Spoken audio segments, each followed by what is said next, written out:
నమస్తే. తెలుగు రాజ్యంకి స్వాగతం. నేను మీ సంధ్య. తెలంగాణలో మేడిగడ్డ బ్యారేజ్కి సంబంధించి ఎంత పెద్ద డిస్కషన్ అంటే బిఫోర్ ఎలక్షన్స్ ముందు ఎంత పెద్ద డిస్కషన్ జరిగింది. పిల్లర్ కుంగిపోవడము, ప్రమాదకర పరిస్థితిలో ఉంది అంటూ రకరకాల డిస్కషన్స్ రావడము, ఈవెన్ కాంగ్రెస్ గవర్నమెంట్ వచ్చాక నీళ్లు రాకుండా నిలుపుదల చేయడం మనం ఇదంతా చూసాం. ఇప్పుడు సీన్ కట్ చేస్తే Medigadda barrage Kannepalli pump house నిండుకుండలా తలపిస్తుంది. మరి మీరు నీళ్ళు వస్తే కుంగిపోతుంది, అసలు ప్రాజెక్టు నిర్మాణంలో చాలా లోపాలు ఉన్నాయి, వీళ్ళు డబ్బు కోసం తప్పితే ఇంకేం చేయలేదు అనేసి అని అన్నారు కదా. మరి ఇప్పుడు నిలబడ్డ మేడిగడ్డ బ్యారేజ్ గురించి మీరు ఏం మాట్లాడతారు అంటూ బీఆర్ఎస్ నేతలు, అటు బీఆర్ఎస్ వర్కింగ్ ప్రెసిడెంట్ కేటీఆర్ నిన్న ప్రెస్ మీట్ పెట్టి చెప్పడం జరిగింది. మరి దీనికి సంబంధించి ఏం జరగబోతుంది, పూర్తి విశ్లేషణ అందించడానికి సినీ రాజకీయ విశ్లేషకుడు దాసరి విజ్ఞాన్ గారు ఉన్నారు. ఆయన అడిగి మరిన్ని తెలుసుకుందాం. విజ్ఞాన్ గారు నమస్తే. నమస్తే అండి. నిజంగా అంటే గతంలో చిన్న క్రాక్ వస్తే వీళ్ళు ఏదో పెద్ద ఇది చేశారు, పెద్ద పెద్ద ప్రాజెక్టులు కూడా ఇలాంటివి రావడం జరుగుతాయని అంటే మరి సంవత్సరం లోపే ఇలా రావడము అది కరెక్ట్ కాదన్న చాలా డిస్కషన్స్ రావడము, ఒక ప్రాజెక్టు పరిశీలనకు నిపుణులు రావడం ఇదంతా చూసాం. ఇవాళ నిండుకుండని తలపిస్తుంది, మరి ఏం మాట్లాడతారు అంటూ బీఆర్ఎస్ నేతలు అంటున్నారు. ఏంటి అసలు? బేసికల్లీ పెద్ద పెద్ద ప్రాజెక్ట్స్ కూడా రిపేర్లు వస్తాయి, వయసు అయిపోయిన కొద్దీ వస్తాయి. మన బిల్డింగ్లకు కూడా రిపేర్లు వస్తాయి, వాటి ఏజ్ అయిపోయిన కొద్దీ. ఇప్పుడు కొన్ని మనము చాలా సింపుల్గా బయటికి వెళ్తుంటే ఓల్డ్ బిల్డింగ్స్ ఇట్లా క్రాక్స్ వస్తూ ఉంటే సిమెంట్తో అలా పెట్టిన బోల్డ్ అని బిల్డింగ్స్ చూస్తాం, ప్యాచ్లు రిపేర్లు చేస్తాం, ఖచ్చితంగా వస్తాయి.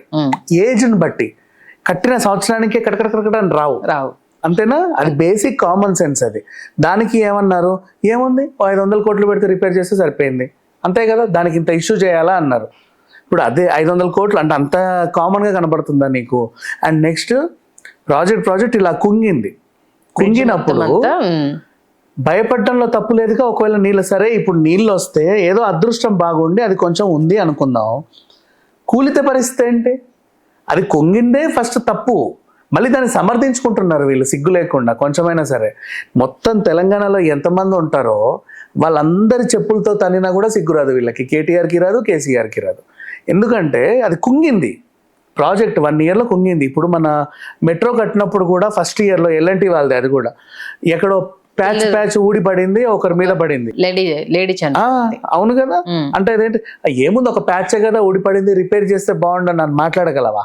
ప్రమాదం అనేది జరిగింది అంటే అది కుంగింది ఒకసారి, నీ అదృష్టం బాగుండి అది ఎందుకో వెళ్ళలా. మేము నెక్స్ట్ ఇయర్ మళ్ళీ వర్షాల కూలుద్దేమో తెలియదుగా, చెప్పలేంగా, అవునా? ఇప్పుడు అంటే బాగానే ఉంది కదా అన్న, సరే అలాగే వదిలేద్దాం, బాగానే ఉంది, నెక్స్ట్ వర్షాకాలం వరకు దాన్ని రిపేర్ చేయకుండా వదిలేద్దాం, అప్పుడు కూలకపోతే మాట్లాడదామా? మరి అలా ఎలా అంటే ఇప్పుడు చూడు బాగాలేదు కదా, కొంచెం రిపేర్ చేయండి అదే సెట్ అవుతుంది అన్నట్టు మాట్లాడుతున్నారు. ఫస్ట్ కుంగినప్పుడే నువ్వు సిగ్గుపడాలి, ఇలా జరిగినందుకు దానికి ఎక్స్ప్లెనేషన్ ఇచ్చుకోవాలి. ఇవ్వకుండా అవునండి ఇంజనీర్లను నేను నమ్మాను, వాళ్ళు ఇలా చేస్తారని నేను అనుకోలేదు, వాళ్ళని కఠినంగా శిక్షించండి అని నువ్వు అంటుంటే ఎంత బాగుండేది. మేము నిజంగా ఎల్ఎన్టీ నమ్మి ఇచ్చామండి, వాళ్ళు ఇలా చేశారు మాకే అనిపించింది, సర్లే ఎవరైనా సరే నమ్మి కాంట్రాక్ట్ ఎవడో ఒకడికి ఇవ్వాలి, వాడు చేసే తప్పు అయితే తప్పే, కరెక్ట్ అయితే కరెక్ట్ అని మనం మాట్లాడతాం. కట్టడం బాగుంటారే ఎంత బాగుందో అంటాం, తప్పైతే తప్పే, అది అంతే. అది నువ్వు ప్రతిపక్ష హోదాలో ఉన్నా మామూలుగా నువ్వు అధికారంలో ఉన్నా అదే మాట్లాడకుండా ఏముంది జస్ట్ రిపేర్లు చేస్తే అయిపోతుంది కదా, అంతా సింపుల్గా చాలా నీట్గా నువ్వు ఆన్సర్ చెప్పి వాళ్ళని సమర్థించావు అంటే అవతలని సమర్థించే పని ఇది. ఒక ప్రైవేట్ కంపెనీ నువ్వు మన గవర్నమెంట్ది ప్రాజెక్ట్ అప్పచెప్పావు, అది కూలింది. ఇప్పుడు రోడ్లు ఉన్నాయి, వేసావు, మళ్ళీ పెచ్చులుడిపోతుంది, మళ్ళీ వేసావు, మళ్ళీ పెచ్చులుడిపోతుంది, వాళ్ళని అడుగుతావు కదా, ఆ కాంట్రాక్టర్ని అడగవా? వర్షం పడిందండి ఆ మాత్రం కుంగిపోదని వాడు ఆన్సర్ చెప్తే వదిలేస్తావా? అంత నీచంగా జరిగింది ఇక్కడ. అండ్ సరే ఇవి ఇప్పుడు నిండుకుండలా ఉన్నాయి, కూలలేదు, ఇప్పుడు కూలలేదు, సరే ఫ్యూచర్లో కూలదా అంటే ఇప్పుడు కూలకపోతే నువ్వు గట్టెక్కినట్టేనా? కాదు కదా, అది కుంగింది. అది అంటే కొన్ని ఫోర్స్. ఇప్పుడు బీచ్ పక్కనే హౌసెస్ కడతారు, సునామీ వస్తే కొన్ని తట్టుకుంటాయి, కొన్ని కుంగుతాయి, కొన్ని కుంగింది కూడా కొన్నేళ్ల పాటు ఉండి తర్వాత ఎప్పుడో కూలుద్ది. కానీ అది కుంగింది అంటే ఏదో నువ్వు నాసిరకంగా వాడావనే కదా అర్థం. దానికి కదా నువ్వు సమాధానం చెప్పాలి. అప్పుడు అడిగితేనేమో రిపేర్లు చేసుకోవచ్చు కదా అన్నావు, ఇప్పుడు అడిగితేనేమో చూడు ఎలా ఉందో అయినా సరే కూలలేదు కదా అంటున్నావు. సరే ఇప్పుడు కూలలేదేమో, కానీ నేను ఇప్పుడు నిజంగా వీళ్ళు రిపేర్ చేయకుండా అలాగే ఉంచుదాం, అట్లాగే ఉంచుదాం, నెక్స్ట్ వర్షాకాలం కూడా కూలకపోతే అప్పుడు మాట్లాడుకుందాం. ఆ పైన వర్షాకాలానికైనా కూలాలిగా ఖచ్చితంగా. గేట్లు తెరబెట్టినా ఏం చేసినా చిన్న వరద వచ్చినా సరే అది ఒకవేళ కూలిందే అనుకుందాం, జస్ట్ ఇప్పుడు నిన్నబడ్డ వర్షాలకే, దాని వల్ల జరిగే నష్టం ఎంత, ఆ తీవ్రతనికి నువ్వు ఎంత మూల్యం చెల్లించుకుంటావు, నీ వల్ల అవ్వుద్దా కనీసం? లెక్క కట్టలేం కూడా. మరి అది కూలలేదు కదా అని చాలా సింపుల్ గా తీసి పడేస్తారేంటి? అలా ఎలా మాట్లాడతారు అసలు? అండ్ మళ్ళీ మేడిగడ్డకి నేను తొక్కుకుంటూ వెళ్తా అని చెప్పాడు. ఎవరిని తొక్కుతాడు? నీ పీక నొక్కుతారు అక్కడికి వెళ్తే. అసలు వీళ్ళు నిజంగా అక్కడికి వెళ్ళారు, ధైర్యం చేసి వెళ్ళారు.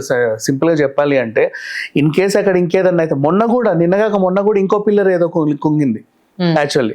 అయితే వాళ్ళు దాన్ని ఎక్స్ప్లెనేషన్ ఇచ్చుకుంటున్నారు. అది ఇసుక మీద కట్టారు, కిందంతా బేస్ లేదు. అటువైపు ఎక్కువ సింగరేణి భూములు ఉంటాయి, ఓపెన్ కాస్ట్ ఏరియా, కింద కొంచెం లోతు చేస్తే బొగ్గు నిల్వలు ఉండే భూమి అదంతా. సో ఆ బార్డర్స్ అవన్నీ ఏ ప్రాజెక్ట్ కట్టినా చాలా 1-2 సార్లు ఆలోచించి కట్టాలా. ఈయన చాలా సింపుల్గా 3 yearsలో గబగబ కట్టేశాడు. అందుకని చెప్పి అది ఎంత తొందరగా నువ్వు పూర్తి చేసావో అంత తొందరగా కూలింది. ఇకపోతే కాళేశ్వరం గురించి కూడా మాట్లాడుకుంటే, అది మేము ఇట్లా కొత్త టెక్నాలజీ ఇటొచ్చే నీళ్ళని అట్లా మళ్ళించామండి అని చెప్పావు. అది మొన్న భారీ వర్షాలు వచ్చినప్పుడు పడవలు వేసుకొని తిరిగారు అందరూ, వరంగల్ అంతా కూడా. కొన్నిసార్లు అయితే అతివృష్టి లేదా అనావృష్టి అవుతాయి, ప్రతిదాన్ని సమర్థించుకోవడానికి ట్రై చేయొద్దు. అలానే నువ్వు చేసిన తప్పని కూడా ఎవరు అనలా. నువ్వు ఎవరికైతే కాంట్రాక్ట్ ఇచ్చావో వాడు సరిగ్గా పని చేయలా. అది ఆ స్టేట్మెంట్ ఇచ్చిందంటే బాగుండేది. మేము కూడా అందరిలాగే నమ్మామండి, పలానా ఎల్ఎన్టీ వాళ్ళు వచ్చారు, వాళ్ళు ఇలా చేస్తారని నేను అనుకోలేదు. సరే, ప్రతిపక్షంలో ఉన్నా సరే ఆ కాంట్రాక్టర్లతో నేను గట్టిగా మాట్లాడి అరిచి అది ఎందుకైందో నేను సెటిల్ చేపిస్తాను, వాళ్ళతోనే నేను మళ్ళీ కట్టిస్తాను అని నువ్వు గట్టిగా చెప్పుంటే ఈరోజు నీకు ఇంకోలాగా ఉండేది రెస్పాన్స్. అలా కాకుండా నువ్వు సమర్థించావు. సో దాన్ని ఇంకెలా చూడాలో నాకు అర్థం కావట్లేదు. ఓకే, నెక్స్ట్ ఇంకో ఏంటంటే, అసెంబ్లీలో ఆల్మోస్ట్ వాళ్ళు అంటే బీఆర్ఎస్ కండువా కప్పిన 10 మందిలో ఓన్లీ 4 మాత్రమే రావడం జరిగింది. 4 కూడా అంటే పోచారం శ్రీనివాస్ రెడ్డిది బీఆర్ఎస్ పార్టీలో ముందు వరుసలో ఉండాల్సింది, మొన్న కూర్చుంటే అక్కడెక్కడో కూర్చున్నారు, మిగతా వాళ్ళు ఎవరు రాలేదు. వాళ్ళపైన అనర్హత వేటుకు సంబంధించి ఈసారి చాలా త్వరితగతిన విచారణ, ఇప్పటికి 4th టైం ఏమో అయింది, ఈసారి వేటు పడుతుంది ఖచ్చితంగా అన్నది ఒక వాదన తెర మీద తీసుకొస్తున్నారు. ఎంతవరకు అనర్హత పిటిషన్ సంబంధించి అంటే హైకోర్టు వేసిన ఫైనల్ అథారిటీ అయితే స్పీకర్దే ఉంటుంది కంపల్సరీ, దానికి సంబంధించి అయితే స్పీకర్ నిర్ణయం తీసుకోవాలి. బట్ ఈసారి వాళ్ళపైన వేటు పడుతుంది అన్న వాదనని ఎక్కువగా వినిపించే ప్రయత్నం చేస్తున్నారు. ఏంటి? ఖచ్చితంగా పడదు. ఎందుకంటే నువ్వు కొనుక్కున్నప్పుడు ఒక లెక్క, ఇప్పుడు నీ దగ్గర నుంచి పోతే ఇంకో లెక్కలా మాట్లాడుతున్నారు. ఇప్పుడు అదేంటి, నువ్వు కొనుక్కున్న టైంలో వాళ్ళు వేరే పార్టీలో ఉంటే అందరినీ పిలుచుకున్నావు యథేచ్ఛగా, సిగ్గు లేకుండా రానిచ్చావు. ఇప్పుడు వాళ్ళందరినీ ఎడమకాలతో తన్నేసి వాళ్ళు పోతుంటే నన్ను తన్నేసి వెళ్ళిపోయారు, వాళ్ళందరినీ క్యాన్సిల్ చేయండి వాళ్ళ అపాయింట్మెంట్లన్నీ అని చెప్పేస్తున్నావు. అది ఎంతవరకు కరెక్ట్? వాళ్ళందరూ ఎందుకు పార్టీ మారారో బేసిక్ రీజన్ చెప్తా, వాళ్ళు ఎందుకు నీ పార్టీకి వచ్చారో కూడా చెప్తా. వాళ్ళు పలానా ఒక పార్టీలో ఉండి గెలిచారు అక్కడ వాళ్ళకి, కానీ ప్రభుత్వం ఆ పార్టీది రాలా. వీళ్ళు గెలిచేటప్పుడు ఆ నియోజకవర్గంలో కొన్ని ప్రామిసులు చేసి ఉంటారు, అది చేస్తా ఇది చేస్తా అని. కానీ 5 years ఈ ప్రభుత్వం గెలవలేదు, ఇంకో ప్రభుత్వం ఉంది అధికారంలో. నేను ఇక్కడే ఉంటే ఈ పనులు అవుతాయా? అవ్వవు. ఇన్ కేస్ అవ్వకపోతే నెక్స్ట్ టైం నన్ను వీళ్ళు మళ్ళీ గెలిపిస్తారా? గెలిపిరు. మరి ఏం చేయను? సరే, అధికార పార్టీలోకి వెళ్తే ఈ హామీలని నేను కనీసం సగమన్నా చేయించుకోగలుగుతా, ఎందుకంటే నీ దగ్గరకు వస్తా కాబట్టి. అధికార పార్టీతో నేను నీ పార్టీలోకి రావాలనుకుంటున్నాను, కానీ నువ్వు నాకు ఒకటి ఇవ్వు, విన్ సిచ్యువేషన్.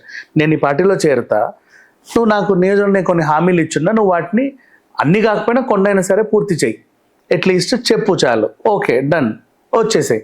అలా వెళ్తున్నారే తప్పితే డబ్బులకు కక్కుర్తి పడో ఇంకా దేనికో కాదు. ప్రజలకు భయపడి వెళ్తున్నారు వీళ్ళు, నెక్స్ట్ టైం గెలిపించరు అని. దాన్ని వీళ్ళు ఇంకో రకంగా చూపిస్తున్నారు. వాళ్ళు డబ్బులు ఇచ్చి నిజంగా యాక్సెప్ట్ చేస్తారా ప్రజలకు భయపడి వెళ్తున్నారు అనే దాన్ని? లేదు, నిజమే. అంటే సీరియస్లీ నువ్వు ఇక్కడ ప్రామిస్ చేసావు, నీకు నేను తీర్చలేను, నెక్స్ట్ టైం నన్ను గెలిపియావు, నువ్వు అవతలని గెలిపిస్తావు. సేమ్ పిఠాపురం కూడా అంతే. చాలాసార్లు వాళ్ళకి ఎన్నో సమస్యలు ఉన్నాయి, సెట్ ఆఫ్ ఇన్ని ఉన్నాయి. ఒకరొకరు మధ్యలో వర్మ అయితే ఇండిపెండెంట్ గెలిచాడు, ఈవిడ ఒకప్పుడు ప్రజారాజ్యం నుంచి గెలిచింది. ఒకరొకరికి అవకాశం ఇస్తా ఇప్పుడు పవన్ కళ్యాణ్కి ఇచ్చారే తప్ప మాకు పవన్ కళ్యాణే కావాలని ఇవ్వాల వాళ్ళు. అలా ఇచ్చారు జస్ట్. సేమ్ అలాగే అంటే చూస్తారు వాళ్ళకి పనులు. ఇప్పుడు కాపులకి కొన్ని డిమాండ్లు ఉన్నాయి, ఎవరు తీర్చట్లా, ఈయనన్నా తీరుస్తాడేమో ఒక రాయేసాడు, ఈయన తీర్చకపోతే నెక్స్ట్ ఇంకొకరిని ఎంచుకుంటాడు. ఇక్కడ కూడా అంతే. ఈ సమస్యలకి వీళ్ళకంటూ కొన్ని ఉంటాయి, ప్రతి 5 ఏళ్ళుగా 10 ఏళ్ళుగా నానేవి. అవి ఈయన తీరుస్తాడు అని నమ్ముతారు. నేను తీరుస్తానని ఆయన చెప్పే ఓట్లు వేయించుకుంటాడు, కానీ అది తీర్చకపోతే నెక్స్ట్ టైం ఆయన నమ్మరు. సో ఈ పార్టీలో ఉంటే నాకు ఈ పనులు అవ్వవు కాబట్టి పక్క పార్టీకి వెళ్తారు. అలాగే శ్రీహరి వెళ్ళాడు, అలాగే కేకే వెళ్ళాడు, వీళ్ళందరూ అలాగే వెళ్ళారు అంతే. అండ్ నెక్స్ట్ ఇప్పుడు దాన్ని వాళ్ళు ఆ పార్టీ నుంచి ఈ పార్టీకి వచ్చినప్పుడు వీళ్ళు సైలెంట్గా రానిచ్చారు, హ్యాపీగా పార్టీలు చేసుకున్నారు. ఇప్పుడు ఇక్కడ నుంచి అక్కడికి వెళ్తే వీళ్ళకి మండింది. ఎలా వీళ్ళు హయాంలో ఉన్నప్పుడు 10 ఏళ్ళుగా మీడియా మీద బాగా గట్టిగా ఉండే, ఏ ఒక్కరు నెగిటివ్ మాట్లాడినా తీసుకునే వాళ్ళు కాదు. వాళ్ళందరినీ జైల్లో పెట్టించారు, కొట్టారు, తిట్టారు, రక్కారు, అన్నీ చేశారు. ఓ మాట అంటే పడల ఆ టైంలో. అంటే వీళ్ళ తరఫున మీడియా అవతలోళ్ళని రకరకాలుగా రాసింది. బండి సంజయ్ని A1గా పేపర్లో లీక్లో కేసులో పెట్టింది. ఇంకా రేవంత్ రెడ్డిని ఏదో చేసావు, షర్మిలని ఇబ్బంది పెట్టావు, అందరినీ రకరకాలుగా ఇబ్బంది పెట్టావు, అది తీసుకున్నావు. ఇప్పుడు అదే మీడియా వీళ్ళని విమర్శిస్తుంటే మాకు మాత్రం ఫ్యామిలీలు ఉండవా, మమ్మల్ని మాత్రం ఎందుకు అలా అంటారని కేటీఆర్ అంటాడు. మరి గతంలో వాళ్ళకి ఫ్యామిలీస్ ఉండవా? రేవంత్ రెడ్డికి ఫ్యామిలీ లేదా? కూతురు పెళ్ళిని కూడా నువ్వు చూడనివ్వలేదు. ఆయనకంటే ఎమోషన్స్ ఉండవా? మీ దగ్గరకు వస్తే మీకు అన్ని బాధలు తెలుస్తాయి. అవతలోడి మీరు అధికారంలో ఉన్నప్పుడు అవతలోని ఏమైనా చేయొచ్చు. ఇప్పుడు కూడా మీ దగ్గరికి ఎమ్మెల్యేలు వచ్చినప్పుడేమో కుట్టుచప్పుడు కాకుండా సైలెంట్గా ఇన్వైట్ చేసావు. నీ దగ్గర నుంచి పోతుంటే నీకు ఆ ఫీలింగ్ తెలిసింది. గతంలో కూడా వాళ్ళు అలాగే ఫీల్ అయ్యారు, ఆ ఎమ్మెల్యేలు పోతుంటే ఆ పార్టీ నుంచి నీ పార్టీకి. అది జరిగింది. నువ్వు కూడా అనుభవించాలి. నువ్వు ఆ ఆనందాన్ని అనుభవించినప్పుడు ఆ బాధని కూడా అనుభవించాలి. దానికి మళ్ళీ అనర్హత వేటే అదే నిన్ను ఎవడు అంత పట్టించుకోవాల్సిన అవసరం లేదు. అంటే అడ్వకేట్ శరత్ గారు ఒక మాట ఏమన్నారంటే, ఈసారి ఇలాంటివి జరిగినప్పుడు కోర్టులు కొంత సీరియస్గానే రియాక్ట్ అయ్యే అవకాశం ఉంది. ప్రజాస్వామ్యాన్ని హేళన చేస్తున్నారు. ఒక పార్టీ నుంచి గెలిచి అసలు ఫ్యూ మంత్స్లోనే ఇంకో పార్టీకి వెళ్ళడానికి సంబంధించి అసలు గట్టిగానే దెబ్బ తగులుతుందమ్మా అంటూ ఒక కమెంట్ చేశారు. వీళ్ళంతా కూడా పార్టీని చూసి వాళ్ళకి ఓట్లేలా, ఆ మనిషిని చూసి ఓటేశాడు. ఆ మనిషి ఇండిపెండెంట్గా వచ్చినా వాళ్ళు గెలిచే వాళ్ళే. వాళ్ళు ఇండిపెండెంట్ గా గెలిచి వేరే పార్టీలోకి వెళ్తే ప్రాబ్లం లేదు. ఒక పార్టీ నుంచి ఇంకో పార్టీకి వెళ్తేనే వీళ్ళకి వచ్చింది నొప్పి. అంటే ఇప్పుడు కోర్టుల నుంచి సీరియస్ గా తీసుకుంటారు, సీరియస్ గా తీసుకుంటారు. అంటే దాంట్లో ఏంటంటే ఇప్పుడు మనం పాజిటివ్ గా మాట్లాడాం. ఇప్పుడు నాన్నకి మరోవైపు చూస్తే అమ్ముడు పోయారేమో, డబ్బులు తీసుకొని వెళ్ళావేమో, అది నేరమే కదా. నువ్వు మంచోడువో చెడ్డోడో కోర్టులో తేలాలి. ఖచ్చితంగా సీరియస్ గా తీసుకుంటే తీవ్ర కేసు అయితే నడుస్తుంది. మనం చెప్పింది ఒకవైపు. యాక్చువల్ గా ఇప్పుడు కేసీఆర్ వైపుగా ఆలోచిస్తే వాళ్ళు వెళ్ళడం కరెక్టే. కోర్టు విషయంలో కోర్టు విషయం నుంచి ఆలోచిస్తే వాళ్ళు రావడం తప్పే. ఇట్లా రెండు ఉంటాయి దీనికి. అంటే మెయిన్ అథారిటీ స్పీకర్ది కదా. ఈవెన్ అంటే వాళ్ళు ఏంటంటే ఇది వచ్చింది, మేము ఇలా ఇచ్చాము, మీరు ఆలోచించండి అనేసి అని అంటారు తప్పితే ఖచ్చితంగా అయితే లెజిస్లేటివ్ డిపార్ట్మెంట్కి సంబంధించి శాసనసభ విషయాల్లో కోర్టు జోక్యం చేసుకోదు అన్న విషయం చాలా క్లియర్ కట్గా అనేక సందర్భాల్లో తెలిసింది. బట్ ఏంటంటే ఒక మెసేజ్ వెళ్ళాలి అనుకున్నప్పుడు ఖచ్చితంగా దీన్ని పరిగణలోనికి తీసుకోండి, ఆలోచించండి అనేసి అంటే ఒక సూచన అయితే ఇవ్వడం జరుగుతుంది. అయితే గడ్డం ప్రసాద్ గారు మరి కామెంట్ చేశారా లేకపోతే ఇది బయటకు వచ్చిందా అనేది తెలియదు, కానీ నేనైతే ఇలాంటివి ఎంకరేజ్ చేయను, వీటి విషయంలో నేను కూడా ఒక సీరియస్గా తీసుకుంటాను అన్నారు అంటూ కూడా ఒక రూమర్ స్ప్రెడ్ అయింది. ఇది విన్నారా? మీ దాకా వచ్చి ఎంత కాదనుకున్నా లాస్ట్ ఫైనల్ డెసిషన్ స్పీకర్దే కాబట్టి దాన్ని అంతగా పట్టించుకోరు బేసికల్లీ. ఎందుకంటే దాన్ని పట్టించుకుంటే వాళ్ళకే నష్టం కదా మళ్ళీ. సో పట్టించుకోరు. అంటే మళ్ళీ అన్ని రీఎలక్షన్లు రావాలి, మళ్ళీ ఇంకేదో జరగాలి, ఒక కొత్త సంగ్రామం మొదలైద్ది. సో వీళ్ళు అంతవరకు తీసుకెళ్ళగలరు కానీ అక్కడ మాత్రం సంతకం చేయించలేరు. కష్టం, ఇంకా కష్టం.